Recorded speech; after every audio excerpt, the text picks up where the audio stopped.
Atutaka PJ Dream Goals Consulting Sanpa Kawempe okulirana office danira tuli ku 0700 asatu munya 10 asatu mwene ne 0757 nkaga mu 2 kyenda mu 2 kyenda mu 5 mutero tulaba mu field nga tukwasa abantu ettaka naye ate ettaka lyaffe lyabyapa so ebyapa muze mu biraba ebimu nga tukwasa abantu birala nga twakabireeta so n'olwekyo olwaleero tulina essanyu okubaako client waffe gwe twagala okukwasa ebibye sebo nsaba ojjekuwa sanyusa okulaba sebo amanya tuukojja wano oti amanya nze nsonga Joseph yesebo nze wano yesebo funa ekyapa kyange PJ Dream Goals Consult.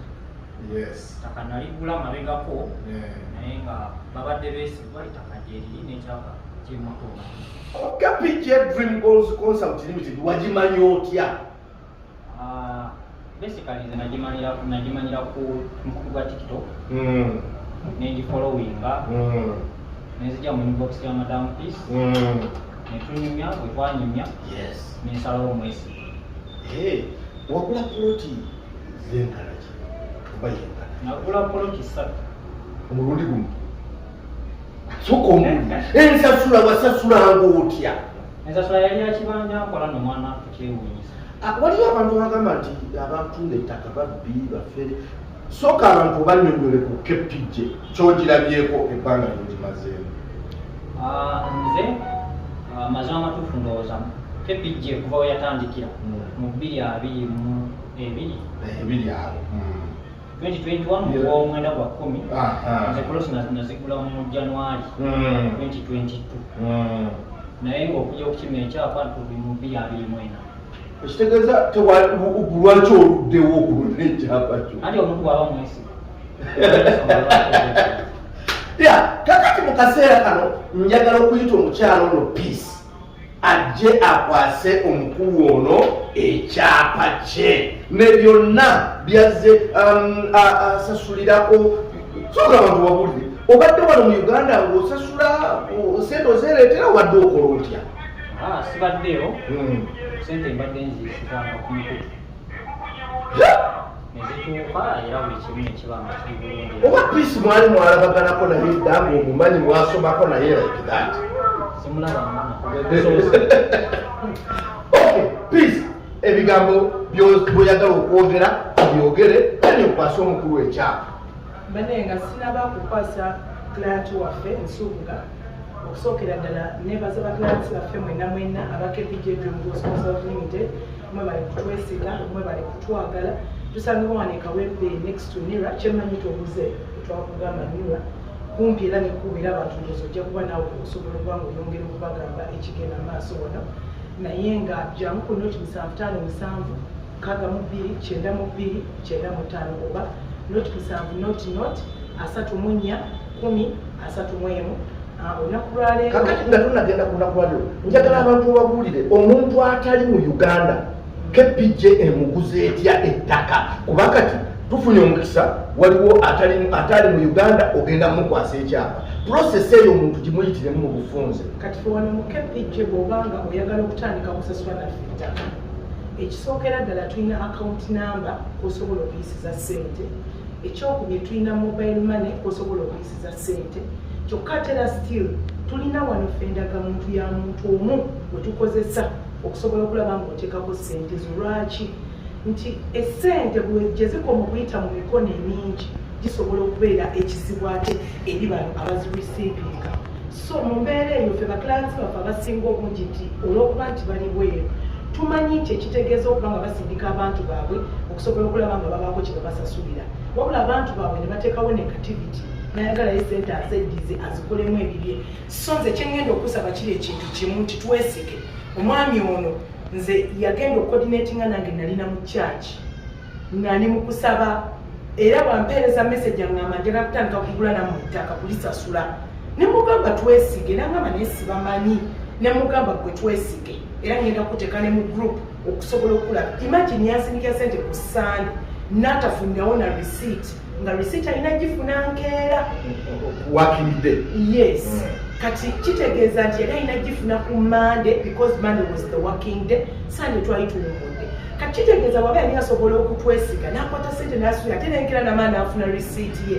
Kyamulaga amaanyi n'agamba kitegeeza ekintu kye ndiko kituufu. Kyokka estate gye yagula banne baatandika dda n'okuzimba. Ate naye agamba naye agenda kuba atandika kuba yatugulako plots 3 kisasula mpola era n'azimalayo n'ekyapa kye ne tukimufunira era tugenda kuba tukimukwasa. Oli kati wali agamba ali bweru aweereza ssente ze amanya atya nti zikutuuseeko obukakafu abufuna atya? Obukakafu abufunira ku receipts. Ebiseera ebisinga obungi ffe lwakuba nti tulina gurupu yaffe ey'abalandlords mwe tugatta ba clients baffe bonna abasasula ssente. So tubateeka mu gurupu eyo ne tukukolera receipt ne tugikusindikira mu inbox yo ate ne tugiteeka ne mu gurupu eri obujulizi obulaga abantu balabo ne bakakasa nti kituufu ssente yazisasudde. Kyokka ate nga tetukuggyako ddembe eririweereza omuntu wo era tetukujja naye tukukubiriza nti weegendereze kuba bangi bwe tusesemeza ssente z'abantu. Bakatwala bansubuga nuno receipts zonna original ffe tuzirina wano. Eyabadde afuna teri muntu wen'omu yali atutteko receipts z'ono omwami zonna ffe tuzirina okuva bwe yatandika okusasula mpaka kati. Sooka omukwasa ebisiiti. Soft copies obadde ofuna zifaanaganamu nezo yitayitamu nkompolampola zifaananamu nezikwatagana kuba yabadde afuna soft copy nga bwayitamu nkujjukiza nti kepijje tulikyalina ettaka essemuto obukadde 6.5 ploti 5 ate nga yakyapa. Tulina farmland Nakaseke obukadde 2.5 otandika n'akakadde kamu. Tulina ettaka essango oweterawo obulenzi kilometers ziri 6 okutuuka ettaka we liri amasannyalaze weegali amazzi weegali obukadde 6.5 otandikako n'obukadde 2. Ekimwanyi obukadde 5.5 osobola okutandika n'akakadde kamu. Kimwanyi okwata wetera kalule. Ettaka lyonna eryo tulina lya byapa. Tulina ettaka wano ku Holima Road. Holima Road bayitawo batya? Kikandwa obukadde buli 15 bwokka. Busunju obukadde 7 ne wano Mukono Kabimbi obukadde 6.5.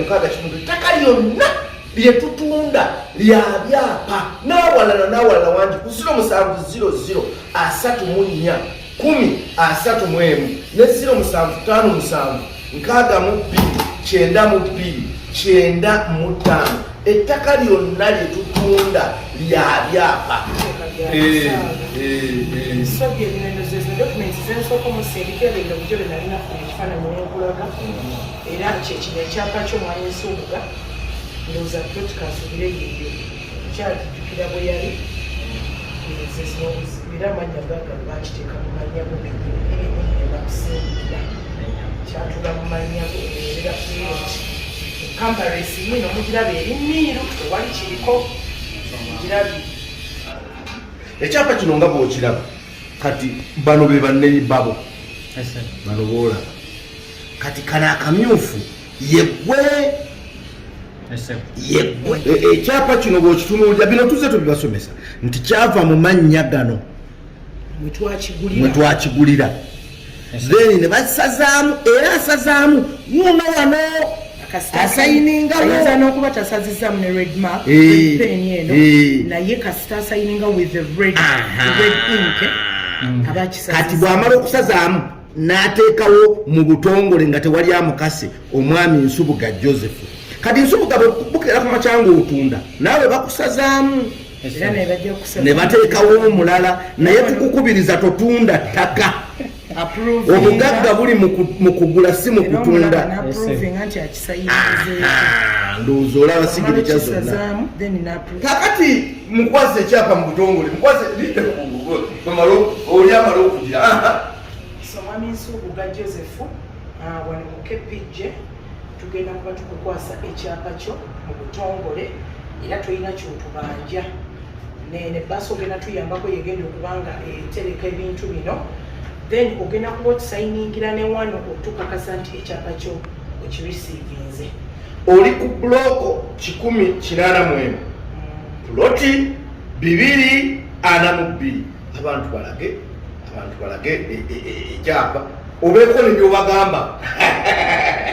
Kakati mu bufunze kyenyinza okugamba abantu ng'oli oyagala kugula ttaka, eno kampani ntuufu yeesigika, osobola okugyesiga wonna wonna wooli mu nsi.